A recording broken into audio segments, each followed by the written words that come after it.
Hello there. Welcome to Stirling Clubman Weekend Review. I've used this soap for 5 days now, and it's performed excellently. Uh, I don't have a whole lot new to report as far as the description of the scent. I would like to say that there have been a couple of times that I've said, this soap doesn't reach out and say, buy me. And what I mean by that is the scent. It's not one that I particularly can't live without. Having said that, there's nothing wrong with the scent. I enjoyed the week that I spent shaving with this soap. Uh, it's got a wonderful scent. It's just not. What I'm trying to do is weed out uh, through all of his scents and come up with three or four that I can't live without to put in my shaved in. And at the same time, I'm trying to give you guys, my impression of the scent, my impression of the soap, and all of that. So, I mean, if you like barbershoppy types of scents, spicy kind of scents, I mean, it's there and it's a wonderful scent. It's just not something personally that I would buy, but over and over again, But the same could be said for Ozark Mountain, and Ozark Mountain is like the second most popular soap that I can find on the forums when you start talking about Stirling soaps. And I don't particularly. It's a good scent, but it's not something that I could live without. Couldn't live without. It's the same with this. But the properties of this soap, Stirling soap's properties, I don't think there's. I mean, they're second to none. I don't think there's anything better.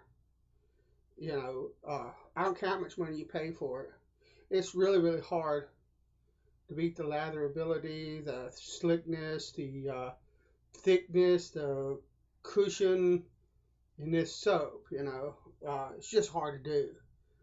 So it's a top-notch soap. I would recommend it. If you like barbershoppy scents, I'd recommend that you try it. The only caveat about this particular scent, the Stirling Clubman, is this soap, for whatever reason, and it has to be the fragrances that he's using, because most of his soaps are exactly the same base. He just puts different flavorings, or I'm sorry, different fragrances into his soaps to make the different ones. And so it's got to be something to do with some of the fragrance that he uses in this soap. But this soap I found will take a little bit less water. It will. It's a small difference. The line is really thin, but it will not handle quite as much water as the Margaritas and Arctics or the Ozark Mountain that I tried before it. Uh, so you got to be careful. That line is very small, and if you're not slamming it with more water than you got to understand, when I review these soaps, I slam them hard with water just to see how far they'll go before they collapse and become absolutely useless as a shave soap.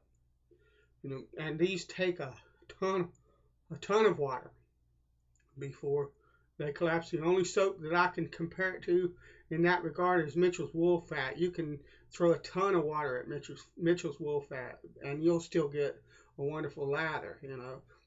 The Stirling is similar to that. I mean, you can throw water at it till you're blue in the face, it'll lather. Within reason, of course, but I mean more water than most soaps can handle. And to me, that's good, because I think water content is a big determinator of slickness. I think that slickness increases the more water you're able to get into the soap. So, I would recommend Stirling soaps in general.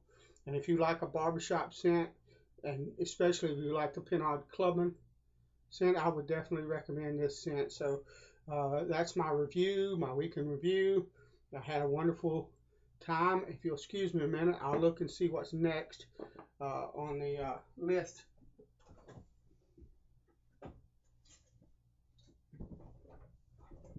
All right. Next up this week, sandalwood. I'm interested to try the sandalwood. It smells wonderful, just off the puck, even in the I guess it's some type of recyclable plastic. I think I read online on his form. But anyway, it's got a wonderful wonderful, clean scent.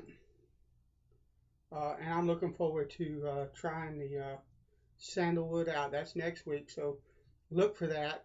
God bless you. I'll see you on the forums and on the Big Shave.